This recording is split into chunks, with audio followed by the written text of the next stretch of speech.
Hello, हाय, नमस्कार, सत श्री अकाल। पाइथन सीखने की सीरीज़ में आज हम स्टार्ट करने वाले हैं अपना लेक्चर नंबर 3। लेक्चर नंबर 3 में आज हम अपना पहला पाइथन प्रोग्राम बनाएंगे। तो सबसे पहले आपको क्या करना है, अपना टर्मक्स का टर्मिनल ओपन करना है और अब वहाँ पर टाइप करना है नैनो। क्यों टाइप करना है? क्योंकि जितने भी हम लोग अपने पाइथन के फाइल बनाएंगे वो किसमें बनाएंगे? नैनो में, जो कि हमारा पहला प्रोग्राम है। तो हम यहाँ लिख देते हैं फर्स्ट, और जितना भी पाइथन का फाइल होगा उसका एक्सटेंशन क्या होगा? Dot P Y. ठीक है, पाइथन के फाइल का एक्सटेंशन क्या होता है? Dot P Y. और यहाँ पर हम करेंगे एंटर प्रेस और हम आ गए नैनो के मेन्यू में, और यहाँ पर हम अपना प्रोग्राम लिखना स्टार्ट करते हैं। प्रोग्राम लिखने से पहले दो बातें क्लियर रहनी चाहिए। पहली बात कि हम जो भी इंटरेक्शन कर रहे हैं प्रोग्रामिंग के द्वारा वो कर रहे हैं कंप्यूटर से, और कंप्यूटर को हम जितना बोलेंगे वो उतना करेगा, जो कुछ भी हम उसे नहीं बोलेंगे वो नहीं करेगा। दो इंसान आपस में जब बातचीत करते हैं तो एक इंसान कुछ बोलता है तो दूसरा ऑटोमेटिक क्या करता है, उसके रिस्पॉन्स में कुछ न कुछ रिप्लाई करता है, और फिर जो रिस्पॉन्स वो देता है वो अपनी तरफ से भी कुछ ऐड कर देता है। जैसे मान लो कि पर्सन ए पर्सन बी से पूछता है कि 2+3 क्या होगा, तो पर्सन बी क्या बोलता है? 2+3 = 5 होगा। ठीक है, तो जब वो बोलता है तो आप उसे सुनते हो कि हाँ उसने 5 आंसर दिया है। लेकिन कंप्यूटर से जब आप बोलोगे 2+3 क्या होगा, तो कंप्यूटर उसे ऐड कर लेगा, लेकिन वो आपको बताएगा नहीं, क्योंकि आपने उसे बोला नहीं कि मुझे बताओ भी। तो अब बताने का तरीका क्या होगा? तो आप बोलोगे मुझे स्क्रीन पर लिख के दिखाओ, तब वो स्क्रीन पर लिखेगा 5, तब आपको दिखाई देगा। ठीक है, और जब आप उसे कहोगे 2+3 तो उसने 5 ऐड किया। ऐड करने के बाद आप उसे अगर ये नहीं बोलोगे कि वो उसको तुम्हें अपने मेमोरी में रखना है, तो वो अपने मेमोरी में रखेगा भी नहीं। अब मेमोरी में क्यों किसी चीज़ को रखना है? क्योंकि ज़रूरत पड़ने पर हम जा कर के मेमोरी से वो डेटा उठा के उसे यूज कर लें। ठीक है? तो इसलिए कंप्यूटर को बोलना पड़ता है कि भाई तुम उसे मेमोरी में रखो। कौन सी मेमोरी में रखो वो भी हमें बताना पड़ता है। हम मेमोरी का नाम दे देते हैं जिसको हम क्या करते हैं? वेरिएबल कहते हैं। ठीक है? तो वेरिएबल हमने इसके पिछले वाले लेक्चर नंबर 2 में सीखा था क्या होता है। तो वहाँ पर जाकर के आप डिटेल में जान सकते हो कि वेरिएबल क्या होता है। तो चलिए हम अपना पहला लेक्चर बनाते हैं। पहला लेक्चर जो होगा मैं एक सिंपल से प्रोग्राम से स्टार्ट करूँगा। तो हम चलिए स्टार्ट करते हैं एक प्रोग्राम बनाना, जिसमें हम लोग क्या करेंगे, हम लोग एक कोशिश करेंगे एक बहुत ही छोटा-सा कोई सॉफ्टवेयर बनाने का, जिसमें क्या होगा, कन्वर्सेशन होगा। कंप्यूटर से यूज़र इंटरैक्ट करेगा, कंप्यूटर उससे उसका नाम पूछेगा और यूज़र अपना नाम बताएगा, तो कंप्यूटर उसके रिस्पॉन्स में उसको हाय हेलो बोलेगा। बस एक छोटा-सा सॉफ्टवेयर बनाएँगे जिससे हम अपना पहला प्रोग्राम पूरा कर लेंगे। ठीक है? तो कंप्यूटर को अगर कुछ भी बोलना है, तो कंप्यूटर क्या करेगा? स्क्रीन पर लिखेगा। तो स्क्रीन पर अगर कुछ भी लिखना है, तो वहाँ पर कमांड देना होता है प्रिंट। जब हम अपना पहला सॉफ्टवेयर बनाएँगे, तो सॉफ्टवेयर सिस्टम में इंस्टॉल होगा। जब यूज़र उस सॉफ्टवेयर को ओपन करेगा, तो उसे कैसे पता चलेगा कि उसका सॉफ्टवेयर ओपन हुआ है या नहीं? ब्लैंक स्क्रीन देखेगा तो उसे लगेगा कि उसका सॉफ्टवेयर हैंग हो गया है, तो सामने कुछ लिख कर आना चाहिए। तो हम कहेंगे प्रिंट, और वहाँ पर बोल देते हैं कि क्या लिख के आना चाहिए। तो पहला, जब यूज़र ओपन करे तो एक तरीके से वेलकम नोट आना चाहिए। तो हम बोलेंगे वेलकम टू, मैं ऐप का नेम दे देता हूँ कॉन्वो ऐप। ठीक है, कन्वर्सेशन ऐप है तो यहाँ पे नाम लिख देता हूँ कॉन्वो ऐप। अब यूज़र के सामने स्क्रीन पर लिख के आ जाएगा welcome to Convo app. Convo app में आपका स्वागत है। अब यूज़र को ये सामने लिख के आ गया है, मतलब यूज़र को ये तो पता चल गया कि उसका सॉफ्टवेयर ओपन हो चुका है। अब ये कैसे पता चला? क्योंकि हमने कंप्यूटर को बोला कि स्क्रीन पर लिखो। अगर स्क्रीन पर हम लिखने को नहीं बोलते तो कंप्यूटर लिखता ही नहीं, ओपन कर देता ऐप, लेकिन वहाँ पर लिखता नहीं। फिर उसके बाद अब आगे क्या करना है ये भी कंप्यूटर यूज़र को बताएगा। यूज़र को अपने आप तो पता चलेगा नहीं, तो वहाँ पर हम क्या लिख सकते हैं? हो सकता है मैं यूज़र को बोलूँ प्रिंट। ठीक है, कंप्यूटर स्क्रीन पर लिख के पूछे उससे व्हाट इज़ योर नेम। ठीक है, कॉन्वो ऐप में और क्या ही होगा, नाम पता पूछा जाएगा। तो व्हाट इज़ योर नेम। ठीक है, तुम्हारा नाम क्या है? क्लियर? तो प्रिंट में क्या होता है? प्रिंट फंक्शन में प्रिंट लिखेंगे। ठीक है, small bracket open, small bracket close. अब इस स्मॉल ब्रैकेट ओपन और स्मॉल ब्रैकेट क्लोज में दो चीज़ें हैं। पहला ये कि हमने इन्वर्टेड कॉमा का यूज़ किया है। आप सिंगल इन्वर्टेड कॉमा या डबल इन्वर्टेड कॉमा कुछ भी यूज़ करो। ठीक है, लेकिन मैं रिकमेंड करूँगा डबल इन्वर्टेड कॉमा यूज़ करो, क्योंकि सिंगल इन्वर्टेड कॉमा कभी कभी हम लोग किसके लिए यूज़ करते हैं, एपोस्ट्रॉफी वगैरह के लिए यूज़ करते हैं। तो यहाँ पर मैं डबल इन्वर्टेड कॉमा लगा रहा हूँ, व्हाट इज़ योर नेम। अब डबल इन्वर्टेड कॉमा के अंदर जो भी टेक्स्ट होगा एग्जैक्टली वही टेक्स्ट, या फिर कुछ भी आप उसके अंदर रखो, ब्लैंक रखो या कोई स्पेशल कैरेक्टर ही रख लो, वो सारा चीज़ वो क्या कर देगा, प्रिंट कर देगा। ठीक है, तो वो प्रिंट करके आ जाएगा व्हाट इज़ योर नेम। अब यूज़र को ये तो पता चल गया कि कंप्यूटर उससे पूछ रहा है कि तुम्हारा नाम क्या है। अब यूज़र उससे क्या करेगा, अपना नेम बताएगा। कैसे बताएगा, टाइप करेगा कीबोर्ड पर। कीबोर्ड पर टाइप करेगा तो हम कंप्यूटर को बोलेंगे जो चीज़ें वो टाइप करेगा उसे एक्सेप्ट कर लो। जो चीज़ें वो टाइप करेगा उसे क्या कर लो, एक्सेप्ट कर लो। अगर मैं इसे बोलूँगा नहीं तो कंप्यूटर उसे एक्सेप्ट नहीं करेगा। ये चीज़ मैंने स्टार्टिंग में ही बोला था कि जितना हम बोलेंगे उतना कंप्यूटर करेगा। तो मैं कंप्यूटर को बोलूँगा क्या, कि यूज़र जो कुछ भी टाइप कर रहा है उसे क्या कर लो, एक्सेप्ट कर लो। ठीक है, तो वो इनपुट उसे एक्सेप्ट कर लेगा। अच्छा, एक्सेप्ट कर लेगा तो फिर हमें क्या कहना है इसे, कि उसे मेमोरी में रख लो, क्योंकि हमें उसे बाद में यूज़ भी करना है। तो मेमोरी में उसे रख लेगा, लेकिन कौन सी मेमोरी में रखना है ये भी हमें बताना है। तो हम कह देते हैं मान लो मेमोरी ए में रख लो। ठीक है, मैंने मेमोरी का नाम बता दिया, किस मेमोरी में रख लो, ए में, यानी कि मैंने एक वेरिएबल असाइन कर दिया ए, और उस वेरिएबल में जा करके इनपुट जो होगा वो सेव हो जाएगा या स्टोर हो जाएगा। अब उससे एंटर कर दिया है अपना नेम। अब अपना नेम एंटर कर दिया है तो आगे कंप्यूटर भी उसको कुछ बोलेगा। क्यों, ताकि यूज़र का इंटरेक्शन होता रहे, यूज़र को ऐसा फील ना हो कि उसका सॉफ्टवेयर काम नहीं कर रहा है। तो अब आगे हम प्रिंट करा देते हैं, प्रिंट। ठीक है, और यहाँ पर लिख देते हैं हाय।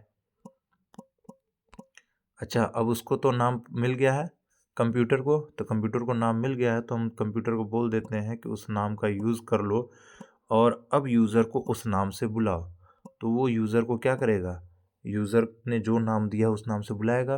तो वो जो नाम दिया है वो कहाँ पर स्टोर है, ए में। तो कंप्यूटर क्या करेगा, वहाँ से वो नाम लेगा और यहाँ पर प्रिंट कर देगा, क्योंकि प्रिंट का काम क्या है, प्रिंट करना। तो वहाँ पे प्रिंट कर देगा हाय, और यहाँ पर ए प्रिंट करेगा, और फिर यहाँ पर it's nice to meet you, यहाँ पर लिख देता हूँ it's nice to meet you. ठीक है, यहाँ पर मैं बहुत ही बेसिक कंसेप्ट यूज़ कर रहा हूँ। ठीक है, हम यहाँ पे हो सकता है फॉर्मेटिंग फंक्शन भी यूज़ कर सकते हैं, लेकिन बट अभी हमने फॉर्मेटिंग सीखा नहीं है। तो मैं फ़िलहाल यहाँ पे क्या यूज़ कर रहा हूँ, जो हम लोग सीख चुके हैं। हम लोग क्या सीख चुके हैं, कॉन्कैटिनेशन। ठीक है, तो हमने तीन चीज़ों को कॉन्कैटिनेट किया है। हाई स्ट्रिंग को, जो ए वेरिएबल में इनपुट आया है, इनपुट एक्चुअली क्या करता है, इनपुट जो भी आता है वो स्ट्रिंग में लेता है। तो स्ट्रिंग हमने ले लिया है, तो स्ट्रिंग को हम ऐड कर सकते हैं। तो हाय प्लस ए, फिर प्लस लगाए क्योंकि फिर दूसरा स्ट्रिंग है, फिर वो कॉन्केटिनेट हो जाएगा, यानी कि ऐड हो जाएगा। अच्छा, यहाँ पर रीडेबिलिटी के लिए हाई के बाद थोड़ा स्पेस होना चाहिए, तो मैं इसे रीडेबल बना देता हूँ। एक तो एक्सक्लेमेशन मार्क लगा देता हूँ और दूसरा यहाँ पर स्पेस दे देता हूँ, क्योंकि अगर स्पेस नहीं रहेगा तो हाई से जस्ट सटा हुआ ए आ जाएगा, यानी कि जो भी यूज़र ने नाम डाला है वो आ जाएगा। फिर उसके बाद ए के बाद फिर स्पेस होना चाहिए, तो मैं इट्स के पहले स्पेस दे देता हूँ, ताकि क्या हो, ए के बाद जो भी इट्स है वो एग्जैक्ट तुरंत ना आ जाए चिपका हुआ, उनके बीच में थोड़ा सा स्पेस रहे। ठीक है, अब मैं यहाँ पर it's nice to meet you, तो ये हमारा पूरा होता है। ठीक है, अब मैं यहाँ पर इसे क्या करता हूँ, सेव कर देता हूँ, control O, enter, control x.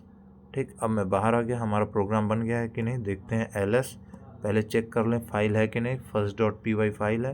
अब अपना पहला पाइथन प्रोग्राम हम लोग रन करेंगे, तो कैसे रन करेंगे, हम यहाँ पर लिखेंगे पाइथन। ठीक है, और अपने पहले प्रोग्राम का नाम, तो अपने पहले प्रोग्राम के नेम पर ऐसे प्रेस करिए, वहाँ पे ऑप्शन आएगा कॉपी पेस्ट मोर, तो वहाँ कॉपी कर लीजिए और यहाँ पर इस तरीके से पेस्ट कर दीजिए। तो ये हो गया हमारा Python first dot P Y. अब एंटर करते हैं, देखिए प्रोग्राम रन हो गया। क्या लिख के आ रहा है, वेलकम टू कॉन्वो ऐप। ठीक है, व्हाट इज़ योर नेम, मान लीजिए मैं यहाँ पर नाम डाल देता हूँ XYZ। अब ये मैंने नाम डाल दिया और करते हैं enter. Hi XYZ, it's nice to meet you. तो इस तरीके से हमारा पहला प्रोग्राम क्या होता है, कंप्लीट होता है। ठीक है, और पहला प्रोग्राम जब कंप्लीट हो जाए तो यहाँ पर हमें क्या करना है, क्लियर प्रेस करना है ताकि स्क्रीन क्लियर हो जाए। फिर उसके बाद लिखना है एग्ज़िट। अच्छा, एग्ज़िट से पहले एक चीज़ और सीख लेते हैं इसमें, ठीक है? क्योंकि हम लोग क्या करने वाले हैं, हम लोग सीखने वाले हैं एथिकल हैकिंग, तो हैकिंग का वाइब होना चाहिए, तो इसके लिए हम लोग लिख लेते हैं नैनो, और नैनो के बाद लिख लेते हैं अपने पहले प्रोग्राम को। तो पहला program first dot P Y था, पेस्ट कर देते हैं और यहाँ पर आ जाते हैं। अच्छा, हैकिंग वाइब में अगर आप देखोगे तो यहाँ पर क्या है हमारे पास, अ, यहाँ पर आते हैं एकदम नीचे। एक्चुअली जो भी टेक्स्ट होता है वो किस में लिखा होता है, ग्रीन कलर में, ठीक है? तो ग्रीन कलर में टेक्स्ट लिखा होता है, तो आइए हम लोग क्या करते हैं, ग्रीन कलर कैसे लिखा होता है उसको देखते हैं। जब हमने पहले एक बार मैं फिर से बाहर आता हूँ, कंट्रोल ओ, ठीक है? एंटर प्रेस करते हैं, फिर कंट्रोल एक्स और यहाँ पे लिखते हैं पाइथन, और यहाँ पे प्रेस करते हैं first dot P Y, enter. जो भी टेक्स्ट आ रहा है वो किस में आ रहा है, welcome to Convo, white colour में आ रहा है, डिफ़ॉल्ट कलर है। What is your name, default colour है। मैं यहाँ पर नेम डाल देता हूँ, कुछ भी टाइप करके एंटर करता हूँ, वहाँ पर वो लिख के आ गया। तो जो कुछ भी लिख कर के आया है टेक्स्ट, वो किस में आया है, बाय डिफ़ॉल्ट वाइट कलर में आया है। अब मैं चाहता हूँ कि मैं इसको कलर क्या रखूँ, ग्रीन रखूँ। तो मैं क्या करूँगा, मैं पहले अपने फ़ाइल को ओपन करता हूँ नैनो, और चूँकि ऑलरेडी कॉपी है तो यहाँ पे पेस्ट कर देते हैं फर्स्ट डॉट पी वाई। और कौन से कलर को आपको ग्रीन करना है, तो अरे कौन से कलर कह रहा हूँ, कौन से टेक्स्ट को, तो यहाँ पर मैं आ जाता हूँ। यहाँ पे 2-3 जगह यूज़ करना पड़ेगा, तो एक्चुअली मैं यहाँ पे आ जाता हूँ, वेलकम टू, ये वाला, ठीक है? मैं इसको कर लेता हूँ ग्रीन। अब ग्रीन कैसे करेंगे, तो यहाँ पर हम लोग क्या यूज़ करेंगे, हमारे पास देखिए सबसे पहले तो हमें ये बताना पड़ेगा कि जो कुछ भी होने वाला है अब वो नॉर्मल नहीं है, ठीक है? वो एक नॉर्मल टेक्स्ट नहीं है। पहला कमांड हम उसे ये देंगे कि ये एक नॉर्मल टेक्स्ट नहीं है, क्योंकि हम इसके साथ क्या करने वाले हैं, इसके कलर को चेंज करने वाले हैं। तो हम बैक स्लैश लिखेंगे 33। इसका मतलब हो गया कि जो कुछ भी अब आगे आएगा वो हमारा नॉर्मल नहीं है, और किसके आगे आएगा, और यहाँ पर लगा देंगे ब्रैकेट। अब यहाँ पर इसका मतलब ये है कि इसके बाद कुछ चेंज करना है। क्या चेंज करना है, कलर चेंज करना है। क्या कलर रखना है, 31, 32, 33। तो मैं यहाँ पर कलर लिख लेता हूँ, जो ग्रीन है वो लिख लेता हूँ 33, ठीक है? स्लैश 033 जो है, स्लैश 033, ये हमारा स्केप सीक्वेंस है। यहाँ पर हमने स्केप यूज़ कर लिया है, स्केप कोड। उसके बाद हम यहाँ पर क्या लगाते हैं, स्क्वायर ब्रैकेट, और फिर उसके बाद लिखेंगे 33। तो अब हमारा ये स्टार्ट हो जाएगा कलर ग्रीन। और कैसे करेंगे, इसमें मोड लगा देंगे एम, तो ये हो जाएगा स्लैश 033 स्क्वायर ब्रैकेट 33 एम। अब जैसे 31, 32, 33 इस तरीके से कलर होता है, 31 एम, 32 एम, 33 एम, 34 एम, ठीक है? तो रेड, ग्रीन, येलो, ब्लू, इन सब का अपना अपना कलर कोड होता है। तो यहाँ पे 33 एम किसका कलर कोड है, रेड का। अब ऐसा करने से क्या होगा कि इस लाइन के बाद जो कुछ भी टेक्स्ट आएगा वो ग्रीन कलर का होगा, ठीक है? तो अब देखिए यहाँ पे कर लेते हैं कंट्रोल, यहाँ कर लेते हैं ओ, फिर यहाँ पे करते हैं एंटर और करते हैं कंट्रोल एक्स। अब यहाँ पर लिखते हैं पाइथन, और फिर यहाँ पर first dot P Y already copy है, पेस्ट कर देते हैं, रन करते हैं। Welcome to Convo app, what is your name, ठीक है? 33 हमने यूज़ किया था, क्या यूज़ किया था, चेक कर लीजिएगा। कलर कोड मैं भूल रहा हूँ, वो आप जाओगे नेट पे चेक कर लोगे, ठीक है? मेरे हिसाब से 33 ग्रीन को होता था, लेकिन शायद 31 ही है क्या, चेक कर लीजिएगा आप, मुझे याद नहीं आ रहा है। तो वहाँ पर एक काम करिए, मैंने स्टार्टिंग में देखिए क्या लिखा था, स्लैश 033, ठीक है? Back slash 033 square bracket 33 M. वहाँ पे जब मैंने ये लिखा तो उसके बाद मैंने बोला था इसके बाद सब पे वो इफ़ेक्ट दिखाई देगा। तो अब सब पे वो इफ़ेक्ट दिखाई दे रहा है, welcome to Convo app, what is your name. मैं यहाँ पे नेम डाल देता हूँ और फिर एंटर करता हूँ, ये आ गया, ठीक है? Hi Y D, it's nice to meet you. अच्छा, अब अगर मैं क्या करूँ, मुझे ये चाहिए कि नहीं बस उतना ही, जितना उस प्रिंट के अंदर था उतना ही हमारा कलर चेंज हो। तो हम यहाँ पे क्या कर सकते हैं, हम यहाँ पे लिखेंगे, पहले तो अपना प्रोग्राम ओपन कर लेते हैं, NaNO, और यहाँ पे पेस्ट कर देते हैं और फिर एंटर करते हैं, यहाँ पर आ जाते हैं। अब यहाँ पर जब हम आएंगे, ठीक है, तो इस प्रिंट में ही इसके लास्ट में हम लोग क्या लिख देंगे, सेम चीज़ लिख देंगे कि अब इसे हमें ज़्यादा दूर तक नहीं ले जाना है। तो मैं यहाँ पे कर दूंगा \033, ठीक है, और स्क्वायर ब्रैकेट, और यहाँ पे कर देंगे 0m। ऐसा करने का मतलब हो गया कि वहाँ से स्टार्ट करना तुम, ठीक है, कहाँ से, यहाँ से तो स्टार्ट कर देना, लेकिन यहाँ पर आकर के फिर से रीसेट कर देना। सारा जो कलर है वो बाय डिफ़ॉल्ट ही चलने लगेगा, ठीक है। तो मैं यहाँ पे करता हूँ कंट्रोल और करता हूँ ओ, एंटर, फिर कंट्रोल एक्स, बाहर आ जाते हैं और यहाँ पर लिखते हैं पाइथन, ठीक है, और फिर यहाँ पर पेस्ट कर देते हैं first.py, एंटर। देखिए वेलकम टू कॉन्वो ऐप, इसका कलर चेंज हुआ। व्हाट इज़ योर नेम, इसका कलर चेंज नहीं हुआ। यहाँ पर मैं अपना नाम डाल देता हूँ कुछ भी और यहाँ पर एंटर करता हूँ तो यहाँ पे आ गया हाई FWT, मैंने रैंडम प्रेस किया था, it's nice to meet you, ठीक है।